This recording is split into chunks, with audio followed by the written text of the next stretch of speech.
the grandson of the great Smokin' Joe Stewart, nephew of Jay Stewart from Kennard, Nebraska. That's the 8 of Aiden Moore. 6 cars, 8 laps the distance. For the first time in a long time, we got late models on a Friday night, ladies and gentlemen. Crawford County Speedway, the late models are live. While it is Jamison Kofeld who got the early jump, it is Hayden Kinkle leading him down to turn number 1. He's bringing Chase Osborne right with him. And in fact, Jamison Kofeld, problems on the J236. He's going to keep going around, but he has been passed by the entire field. Hayden Kinkle is going to lead the first competitive lap for late models in a decade. Chase Osborne in second, followed by the 41 of Robbie Jorgensen. Then it is AJ Jorgensen, Aiden Moore, and of course, Jamison Kofeld. Not sure what's going on with that J236. He is well off the pace and is about to get lapped by the entire field. A lap and a half into the heat. Hopefully it's something they can get fixed and he'll be back out for the features. Yes, it looks like Kofeld going to call no joy, pull it pit side. He is done for the heat. Robbie Jorgensen, he is within about 3 car lengths of Hayden Kinkle. Make that less than that. Oh no. So Jamison Kofeld did not pull into the infield. Instead, tried to go around, and unfortunately, he is stopped at the bottom of turn number 3. Caution flag is out. So right now, Hayden Kinkle in the 3X is your leader, followed by Robbie Jorgensen, Chase Osborne, AJ Jorgensen, and Aiden Moore. Get a little taste of what's going on, but you're only going to get a few little heat races. If you want to watch the rest of the action, you got to pay to play, ladies and gentlemen. You go to www.advantageracing.tv and you can get your nightly pass. We are back to green as Hayden Kinkle is going to lead him down into 1 and 2. Once again, it is Robbie Jorgensen in the 41 right on his rear bumper. A little bit of distance back to Chase Osborne, then a little more distance back to AJ Jorgensen, and then once again Aiden Moore, only his second night in the car, and he is basically just trying to get some seat time and get the feel of that car. But if he's anything like his legendary grandfather and uncle, I guarantee you it will not take him long and he will be competing for wins. Right now we got a battle for the lead getting ready to shape up as we have 3 laps to go. Correction, 4 laps to go, as Robbie Jorgensen right there on the back bumper. Now look at that, scoreboard changed again. It is 3 laps to go, folks. Robbie Jorgensen on the back bumper of Hayden Kinkle. He is there. Now the question is, can he get by him? He's going to dive it down to the inside. We do have a battle going for the lead. Jorgensen to the corner, to the door, side by side down the back stretch as they fired off down into 3. Jorgensen hugging the low side. You've got Kinkle going up to the high scary side. White flag is out. New leader, Robbie Jorgensen. Kinkle now trying everything possible to catch back up to Jorgensen. But as they go through 3 and 4, not going to do it. Robbie Jorgensen wins heat race number 1. Hayden Kinkle second. Third to Chase Osborne. Fourth to AJ Jorgensen. And a good run by the young Aiden Moore to round out that top 5.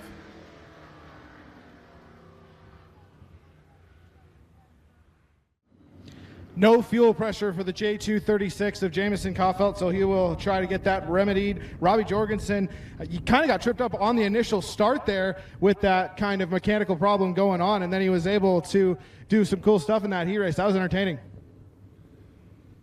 Well, I'll tell you right now, keep an eye, like I said, on row number 2. It is for those that have been here for years, you remember the Koziski and Zeitner battles. Of course, this is Ed Koziski's boy, Cale Koziski, and Al Zeitner's son, Zach Zeitner. We are green, and right off the bat, it is going to be Jake Bridge from the pin taking the early advantage. Cale Koziski up to second. Here comes Zeitner. Zeitner underneath the 22 of Jake Jorgensen. Talked to Jacob Hofscheid last night, who was actually cousins with Cale Koziski. Cale was actually really excited to come to the Crawford County Speedway. Done very little racing because it's always been super late model racing, but now he gets to flex his IMCA muscle and show what he can do as he is in second. Again, Zeitner third, Jorgensen fourth, and Clout rounding out the top 5. Taking a look at MRP live timing and scoring, Jake Bridge had a second and a half advantage. Looks like possibly old Jacques Debris has come out to bring the caution.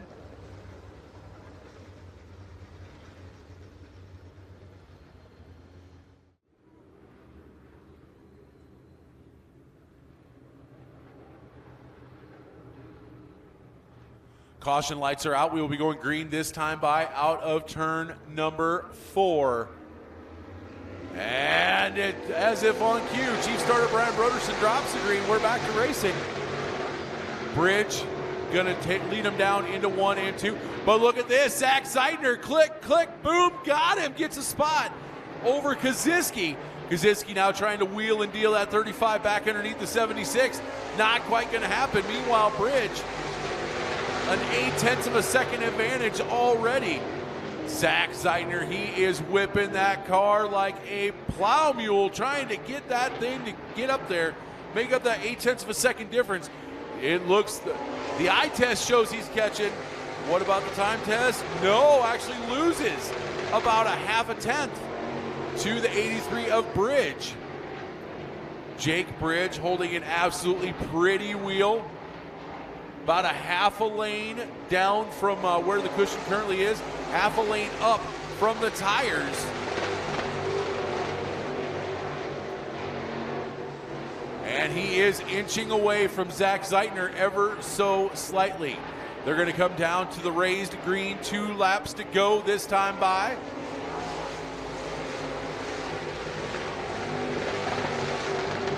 As they fire back off through 1 and 2, hit it back on down the backstretch.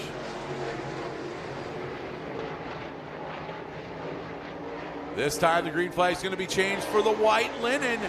The white hanky is out, 1 lap to go. 3/8 of a mile around the Crawford County Speedway. As they fire back off down the backstretch.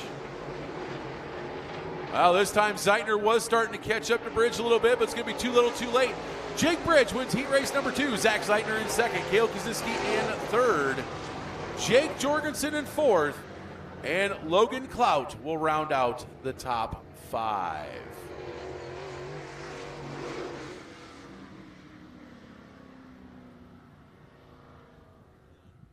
As Anthony Ainsley would say, it's the Flyers with 4 fat tires. Get up and on your feet, give them a wave, show them some love, and welcome them back to the Crawford County Speedway. Your IMCA Sunoco Late Models presented by Malvern Bank. Rolling off on the inside of row number 4 in the 47 is AJ Jorgensen. On the outside in the 22 is Jake Jorgensen. Row number 5 to the inside, that's the 8 of Aiden Moore. To his outside, 78 of Logan Clouts. And making the call after making repairs in the 11th and final starting position, Jamison Kofelt. Kofelt in the GJ236.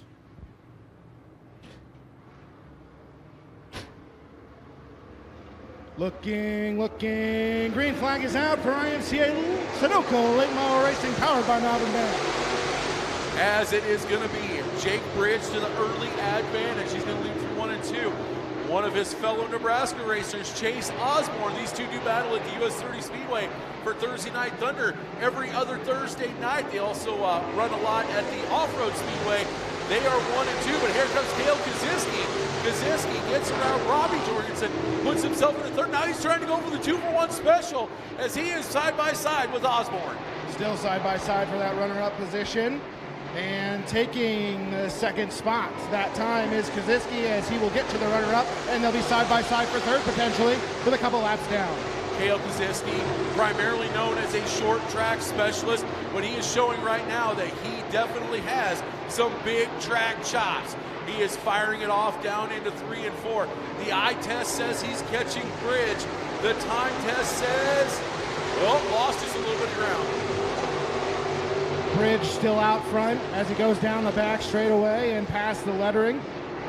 Nearly half a straightaway as Koziski tries to find the way to get to him.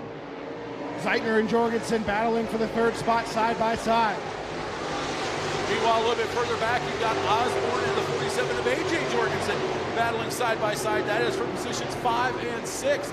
Meanwhile, the current best battle on the track, that is Zeitner and the 41 of Robbie Jorgensen. As Zeitner is going to take over that third place spot. He now has his set sight on Koziski. Koziski is catching Bridge by the eye test, especially right now. See if Bridge can find something on that top side of the racetrack. Down low, there's moisture there, but about halfway up the banking right now are where pretty much all the late models are here at the Crawford County Speedway. 14 laps to go. Cale Koziski has cut it down from a 1.4 second lead or a disadvantage to a 0.6 of a second disadvantage. We have 13 laps to go this time by. He is definitely catching Bridge, but Zeitner is catching Koziski. And Koziski pushed off a 4 that last time. Zeitner just a little bit farther up the hill, not even a full lane, and he is getting to the back bumper. As we near the halfway point, we're getting closer to lap traffic as well, and the battle is on for second. The battle indeed is on for second. Two legendary Midwest racing families, the Koziskis and Koziski's son, Cale Koziski, currently sitting in second. And wait a minute, folks. Looking, I'm not seeing the 76. Zeitner is in the wall in turn number 1 on the entrance there. Oh. Just out of our view, weren't leaned over far enough to get over there, and he is right next to the caution light in the entrance to turn number 1. I was just saying, Ed Koziski's son, Cale Koziski. Of course, Ed, Steve, and Joe used to run around on this track, both in the big configuration and the smaller one when we reopened in 2012. Zeitner, of course, Zach Zeitner, the son of legendary Al Zeitner. And unfortunately, looks like Zeitner might be done for the feature.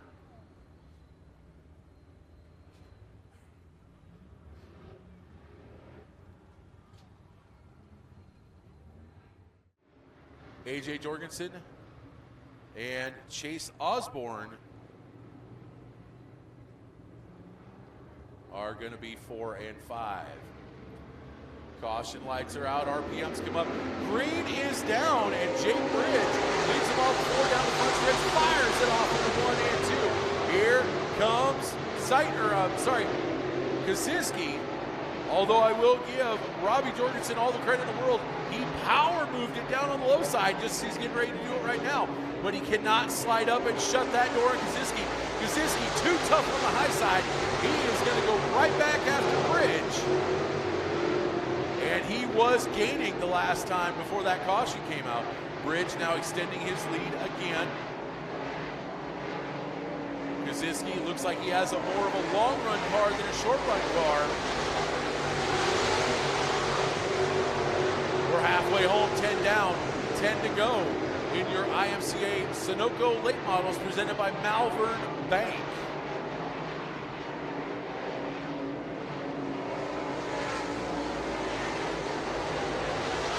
And now we've got a battle for 3 and 4 going on as Osborne gets around Robbie Jorgensen. Jorgensen trying to go back to the whip as he wants to get back around Osborne for that P3 position. It's a 1.08 second lead for Bridge. This time around, it's going to change to 1.257. So Bridge is pulling away from Koziski.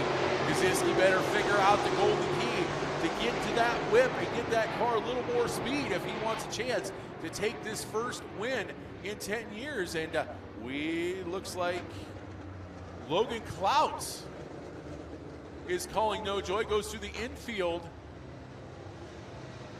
And caution came out.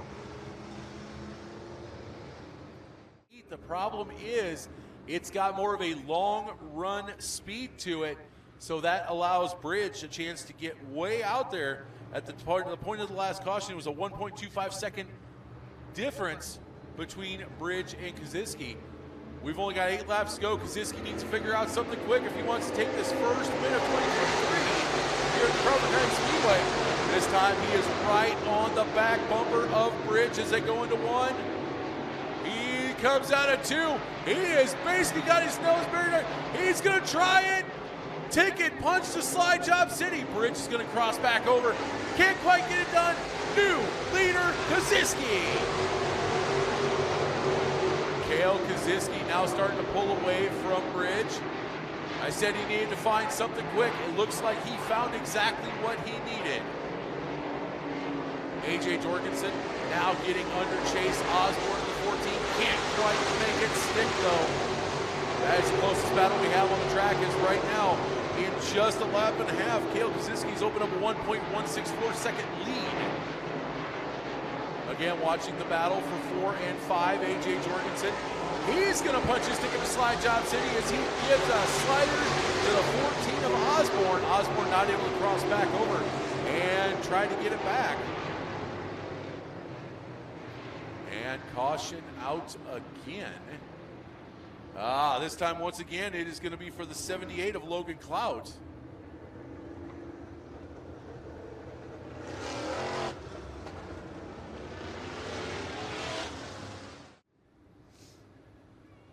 Caution lights are out. We will be going green this time by 5-lap dash for cash, ladies and gentlemen. Who is not only going to take the first Crawford County Speedway late model win of the year, but the first IMCA Sunoco late model win in 10 years. We're going to find out in 5 laps. As what a move by the 83 of Bridge. He's going to get the slider on Kaziski. Kaziski crosses him right back over. They fire it off down the backstretch into 3 and 4. This time it's going to be Kaziski's going to take the lead back. Bridge, just like Kaziski, crosses back over there side by side going into 1 and 2. This time Bridge is able to drive it in deeper. Kaziski had to break the momentum, but he is staying right on the rear bumper of the 83 up Bridge. They're going to be coming down to see 3 laps to go. This time by, Bridge now able to start pulling away ever so slightly on Kaziski. Whatever Kaziski found the last restart didn't quite work this time. A little bit of a slide job festival. But Bridge starting to pull away. 7/10 of a second last lap. 2 laps to go. And it's still 7/10 of a lap. Both cars have stabilized. Now it's going to be 3, 4, and 5. Chase Osborne takes over third. Robbie Jorgensen and AJ Jorgensen battling for 4 and 5. White flag is out. 1 lap to go for the Waverly, Nebraska native, Jake Bridge. Bridge fires it off down the backstretch. Kaziski had knocked it down to just a half a second, but that's still a half a second too much to overcome. Jake Bridge wins. Kale Kaziski in second. Chase Osborne third. Robbie Jorgensen in fourth. AJ Jorgensen rounds out your top 5. What a feature, ladies and gentlemen. Welcome back to the Crawford County Speedway IMCA Sunoco Late Models, brought to you by Malvern Bank.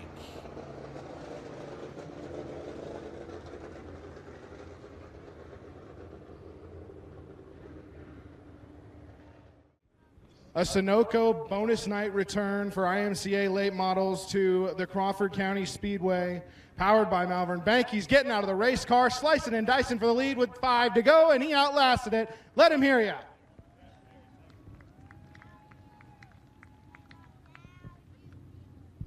Congratulations, sir. How were you able to make those maneuvers, especially on that last restart, and take me through the rest of them too? Yeah, I don't know. I started on the pole in the heat race, started on the pole here. I didn't see anybody's bumper, and then Kale showed me how to get around the track for a minute there and kind of had to get my bearings back. After he got around me, I didn't know. He had a pretty good car, but that restart, I kind of knew I could get into one real good, and it worked. So. First time we've seen IMCA late models back here in a while, so how did the things develop, especially with the track, and how you were able to drive it throughout the night? Yeah, it really widened it up a little further than I thought it was gonna. We got pretty high there, at least from where we were in the heat race, you know. So the track was really good. It was pretty fast, so the racing probably wasn't as close, except for on restarts, but it was fun to race around. Any other thoughts, and who helps you out? We got Cody, Tyler, Mike, my dad, Big Ty, Glenn, Schmitty, Gary, everybody on the car, all the sponsors. There's way too many people to help me because I don't know what I'm doing. Congratulations. Thanks, man. Let's hear it for him.